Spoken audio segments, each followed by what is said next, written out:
Welcome to another Simply Diagnostics video, courtesy of www.SimplyDiag.net. We're here in the SimplyDiag Community Hub, Sunday morning, and we've got a BMW 116D that's reporting multiple limb faults. The horn doesn't work, the buttons on the left hand side of the steering wheel don't work. It's already had a replacement airbag, steering wheel and steering wheel control module. Unfortunately, the module that was fitted was the wrong one.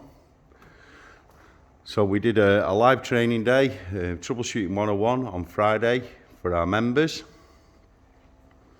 We've diagnosed the fault, and I've been really struggling to try and get the airbag off, searching all over YouTube and that for an F20 chassis airbag removal video, and it wasn't quite clear, so I'm just going to clarify that for you.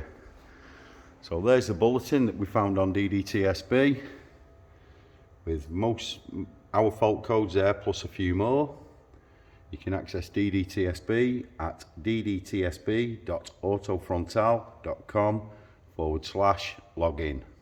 Brilliant resource. So I've been there onto Hella HGS for a description of how this works. Had a look at some videos, and I've really struggled to get this airbag off. So I thought I'd just clarify and show you a little bit better how we've actually managed it. So just let me climb into the car. So this is what the steering wheel looks like. You'll notice there's no flappy paddles, so it's not the M Sport, it's just the standard variant. I've removed the airbag. And you see the things we're after, these two wire loops here, these two steel loops. Then we've got to try and release those. There's one on each side of the airbag. And this is what the inside of the steering wheel looks like. Just put the airbag carefully on the floor, face down. So in all the instructions it tells you to use a Torx 20 screwdriver, which I've got one there, just a normal snap-on screwdriver. Where I came unstuck, this screwdriver is just slightly too small. In all the videos it didn't really show me the depth of how, you know, where we have to go in. So the slots, there's two little slots at the base of the steering wheel. You can just see one there, and then there's one on the other side, just tiny little slots. So what you do, put your screwdriver into the slot. You can see there it's actually going up inside the steering wheel, and on Hella it tells you to, when you get to the stop, that will be the bottom part of the steel ring, and it says just push in.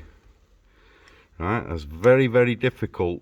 You've not really got any leverage there, so when it gets to the stop, yeah, just tilt your screwdriver forwards towards the pedal and push it a little bit more, so you can see now your screwdriver's there, and then when you push it, it'll push that metal loop across and the airbag will disengage.